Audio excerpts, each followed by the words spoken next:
E aí, pessoal, tranquilo? Mais uma vez eu vou pedir, siga o nosso canal, compartilhem, curtam nossas redes sociais, nossos podcasts, nosso TikTok, tudo, por favor. Mais uma vez a gente vai pedir isso pra vocês. Bom, galera, vamos começar aqui mais um vídeo muito especial, mas muito mesmo, inspirado no Fox do nosso amigo Francis, que a gente teve a nossa live. Se você não assistiu, para tudo e assiste, ó, aqui em cima, eu não sei qual lado vai estar, mas em algum lugar vai estar o link da live que a gente fez com o Francis do canal A Nave Canal. O que motivou esse vídeo para mim? Ele tem um Fox lá fora nos Estados Unidos que usa uma injeção mecânica. Caraca, William, o que é uma injeção mecânica? É a sua injeção eletrônica sem a parte eletrônica. Fácil, né? Não, não é não. Então, eu resolvi estudar essa injeção, porque era uma curiosidade muito grande minha. Eu percebi que ela é muito difícil. O cara que bolou isso lá na década de 60, ele tinha um parafuso a menos, com certeza. Brincadeiras à parte, galera, é o seguinte. Essa injeção, ela é chamada Kg-Tronic.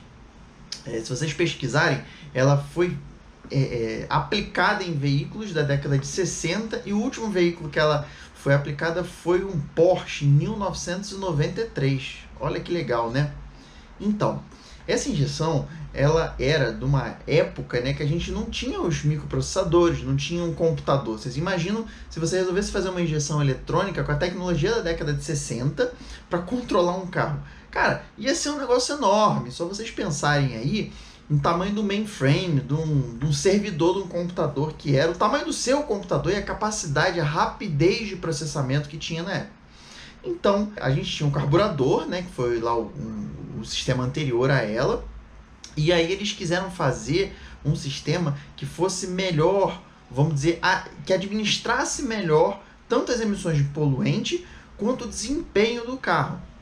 O carburador ele era muito limitado, ele é até hoje muito limitado com variação de temperatura, com variação de altitude, com variação de pressão atmosférica. Então, o criador desse sistema pensou, bom, vamos fazer uma injeção que pulse em cada cilindro tinha um bico injetor, tem, né, um bico injetor nesse tipo de injeção, e que ele tivesse vários controles, só que nenhum eletrônico. Olha que doideira. Todos os controles desse sistema são elétricos. Muito louco, né? Então, basicamente, esse sistema ele tinha um monte vamos dizer, de periféricos mecânicos que hoje, se você parar para pensar, dá para fazer um paralelo com o que existe dos carros mais modernos. Por exemplo, ele tem lá um sensor de pressão, vamos dizer, né?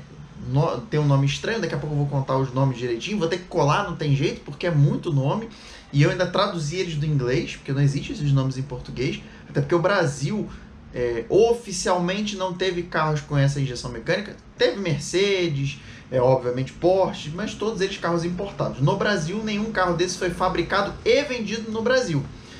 Possivelmente o Fox lá que o Francis tem lá nos Estados Unidos, possivelmente ele foi fabricado no Brasil, só que ele só era destinado à exportação. A gente aqui saiu do carburador direto para injeção eletrônica mesmo, microprocessada, vamos dizer assim. Então essa injeção é uma injeção mecânica e ela tem alguns sistemas que vocês vão me desculpar, mas eu vou ter que colar. Ai, que burro, dá zero para ele. Vamos lá. Como toda injeção, ela tem um tanque de combustível. Só que esse tanque de combustível, diferente lá da época, né? Vamos transportar lá para a década de 60, né? A gente tinha uma bomba mecânica, né? Normalmente de diafragma, que ela ficava acoplada ao bloco e ela puxava esse combustível do tanque, né? De forma mecânica e jogava ele dentro do carburador, na cuba do carburador, e era controlada a sua vazão através de uma boia. Ou seja, a cuba encheu, a boia fecha, a cuba esvaziou, a boia esvazia. Não tinha nenhum controle fino mecânico da pressão. Basicamente a pressão era dada ali pela bomba mesmo, né? Então a gente tinha uma bomba eletrônica nesse sistema de injeção mecânica, uma bomba bem semelhante ao que a gente usa hoje. Ela não era uma bomba mergulhada no tanque, ela era uma bomba externa e ela pressurizava a linha com 5 bar, bem mais do que é hoje. Hoje em dia os carros normais têm de 3 a 4 bar de injeção indireta, né? Os carros de injeção direta a pressão é bem maior do que isso. mas os carros multiponto, né, que não tem a injeção, que a injeção de combustível não é feita dentro do cilindro, é feita no coletor, eles usam uma pressão mais baixa, né, de 3 a 4 bar, mais ou menos. Tem exceções? Tem, mas basicamente é isso. Tá? E os multipontos. Os monoponto, a pressão é um pouquinho mais baixa do que isso. Então ele tinha essa bomba elétrica, pressurizava 5 bar, ele tinha um acumulador. Cara, o que era esse acumulador, tá?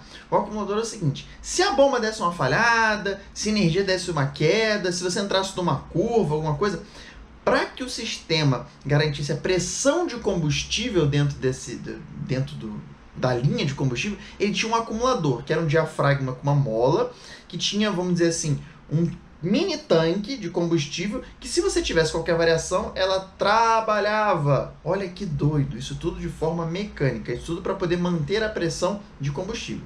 Além desse acumulador, a gente tinha o filtro de combustível, igualzinho que a gente tem nos carros de hoje, dispensa apresentações. A gente tinha o distribuidor de combustível. Esse distribuidor de combustível, calma que eu vou chegar lá e vou falar detalhe por detalhe dele. A gente tinha um medidor de fluxo de ar, não era bem esse o nome, mas era o nome que eu traduzi aqui. Se vocês tiverem outro nome, outra tradução, por favor, deixem aí nos comentários, já ajuda o pobre do Tupiniquim aqui. A gente tinha os injetores, que eram injetores bem rudimentares, não eram os injetores como a gente usa hoje, era basicamente uma conexão das linhas de combustível que saíam desse distribuidor e eles encaixavam através de um O-ring na boca do coletor, na boca ali, do cabeçote e o coletor dos carros, tá? A gente tinha uma válvula de aquecimento que basicamente ela servia tanto para fazer a injeção rápida do carro, quanto também para enriquecer a mistura enquanto o carro estivesse frio. Calma que eu também vou explicar ela também. A gente tinha a válvula auxiliar de ar. Quando você liga o carro frio, você precisa de uma entrada maior de ar, porque senão o carro morre, né? E isso hoje em dia é feito pelos motores de passo, tem controles PWM, nas injeções mais modernas, mas era uma válvula literalmente mecânica que ela abria o ar no coletor de admissão, para que o carro ficasse com a lenta um pouquinho mais alta, mais ar, até que ele esquentasse. A gente também tinha a válvula de partida a frio, né, que quando você liga o carro, você precisa de uma injeção de combustível maior quando o carro está frio, você precisa enriquecer a mistura para o carro poder queimar essa mistura.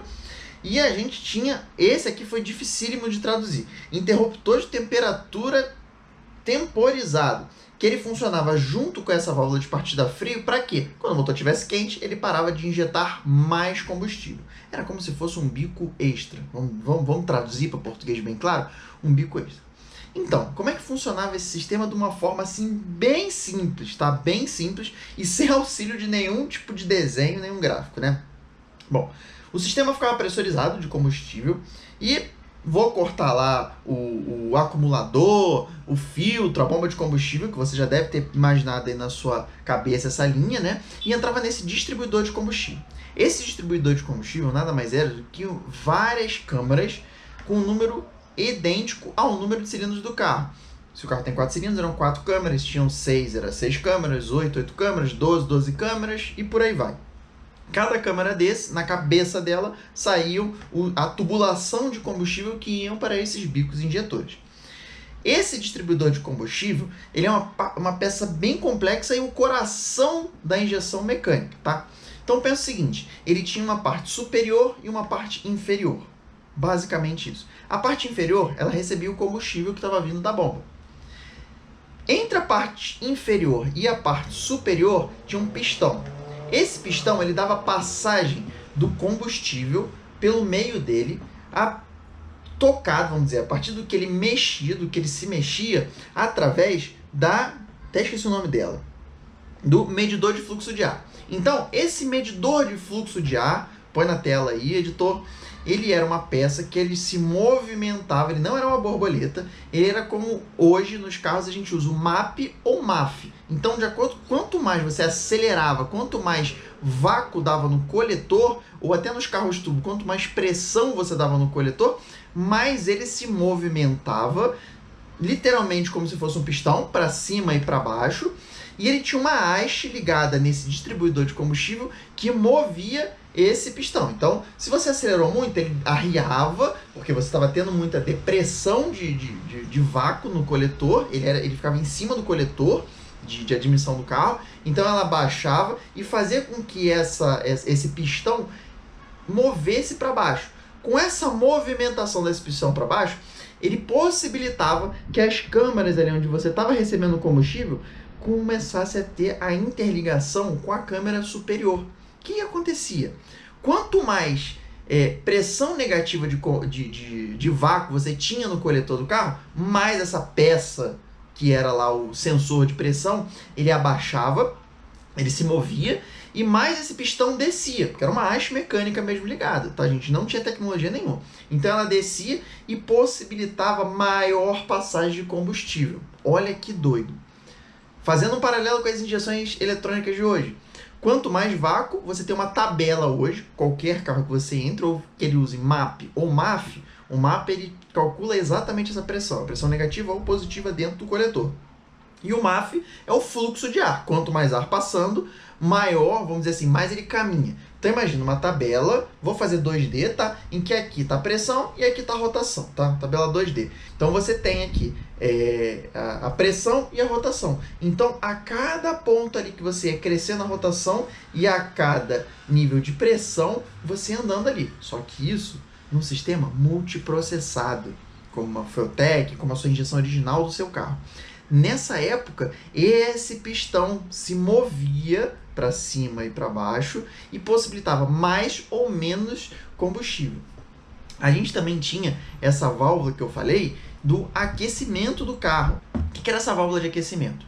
Quando o seu motor estava frio, além do auxílio lá na hora da partida a frio, que você tinha lá, vamos dizer, um injetor extra que fazia dar mais combustível, quando o carro estava frio, ou seja, na fase fria, até ele chegar lá nos 93, 95, dependendo do motor lá, que ele ia funcionar ali constantemente, até que ele chegasse nessa fase, ele tinha lá uma outra válvula mecânica, eletromecânica, que auxiliado pelo sensor de temperatura, ela possibilitava mais combustível. Ela aumentava a vazão de combustível nessa história desse pistão aí que eu expliquei para vocês no distribuidor de combustível. O que acontecia? A mistura enriquecia. Tudo mecanicamente. Tudo mecanicamente. Ela era uma válvula termostática que quando você chegava na temperatura ideal de funcionamento do carro, ela travava eletricamente. Ela tinha um campo magnético, ela energizava e fechava essa válvula. Essa válvula também, ela servia para a hora da injeção rápida. O que é injeção rápida? Lá no seu carburador você tinha uma bomba de injeção rápida. Quando você acelerava muito rápido, ela tinha um diafragma que ela dava um espirro de combustível. Quando você dá aquela pisada lá, que você vai arrancar do sinal, ou que você vai ultrapassar um carro, você precisa de muito combustível. Por quê? Você abre a borboleta muito rápido, muito ar entra dentro dos cilindros. O que acontece com isso? A mistura fica pobre. Quanto mais ar você põe dentro do cilindro, mais combustível você precisa. Só que o tempo de resposta desse sistema era pequeno. Não ia dar tempo suficiente para essa injeção rápida acontecer. Então, essa válvula, né, de aquecimento, né, que comandava a fase fria, que ela enriquecia, ela também tinha um sensor embaixo que quando você dava uma aceleração rápida, ela dava um pulso de combustível para todos os bicos. Lembrando que esses bicos, como os carros, ele não pulsava, tá? Todos esses bicos, se fosse um 8 cilindros, ele jogava combustível ao mesmo tempo nos 8 cilindros. Vocês imaginam como é que era econômico isso, né? Então, o combustível saía direto, era direto. Então, se você acelerou, deu pedal no carro, ele vai jorrar combustível nos 8 bicos, nos 6, nos 4, dependendo de quantos cilindros você tiver no carro. Ele não ia pulsando como uma injeção multiponto sequencial, ou pulsava metade, outra metade, não. Ele jogava sempre combustível e ao mesmo tempo, e ele não pulsava. As injeções, elas têm a característica de pulsar, ela sabe mais ou menos ali quando é que vai ter a combustão, então ela joga o combustível, aperta a combustão, ou ele tem ali nos carros multiponto, que eles não são sequenciais, né? Eles só são multipontos, ele pulsa cada vez que o pistão vai fazer a admissão do ar. Então fez uma admissão, independente do cilindro que for, ele vai pulsar. Essa injeção não, era fluxo de combustível constante, assim como nos carburadores, porque o carburador, enquanto você tiver ar passando, ele está puxando mistura, tá? Mas já era ali um avanço, né? Porque você tinha um bico para cada cilindro. Então, essa peça também, além de fazer a parte fria, ela fazia a parte da injeção rápida, usando o mesmo sistema, que aí, se vocês quiserem detalhar, tem vídeos que detalham, tem um vídeo muito antigo que foi feito numa fita cassete que está digitalizado no YouTube, depois eu até passo aí embaixo para vocês esse vídeo, que é interessantíssimo, mas é um vídeo bem complexo que mostra o funcionamento. A gente também tinha a partida frio, como eu falei, que era o sistema ali que você ligava o motor e tinha uma cebolinha, vamos botar assim, uma cebolinha, que era um sensor de temperatura, né, bimetálico, ou seja, até que o motor estivesse quente, esse interruptor, né, ele deixava passar corrente e energizava uma solenoide, vamos botar assim, uma solenoide, que também jogava combustível no coletor, para poder enriquecer a mistura para poder ligar o carro. E tinha a válvula auxiliar de ar. O que servia isso? Também quando o carro estivesse frio, quando você desse a partida no carro, ele admitisse mais ar e fizesse com que o carro não morresse, até que ele ficasse quente. Aí você para tanto essa solenoide, né, de partida frio, que era nada mais do que hoje, que a gente chama de bico injetor, que ficava jogando mais combustível, enriquecendo, e esse ar. É óbvio que uma coisa se complementa a outra. Se você está botando mais ar para manter o carro ligado na fase fria, você precisa de mais combustível porque está tendo mais ar. Então, um complementa o outro.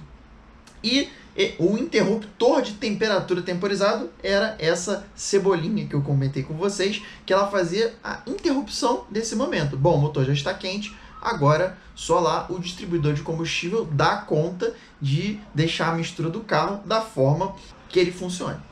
Então, gente, basicamente era isso, numa explicação muito simplista, tá? Fazendo lá uma analogia, né, às injeções modernas, esse distribuidor de combustível junto com esse sensor lá de pressão lá que tinha lá no coletor, eles faziam basicamente toda a função de uma injeção eletrônica hoje.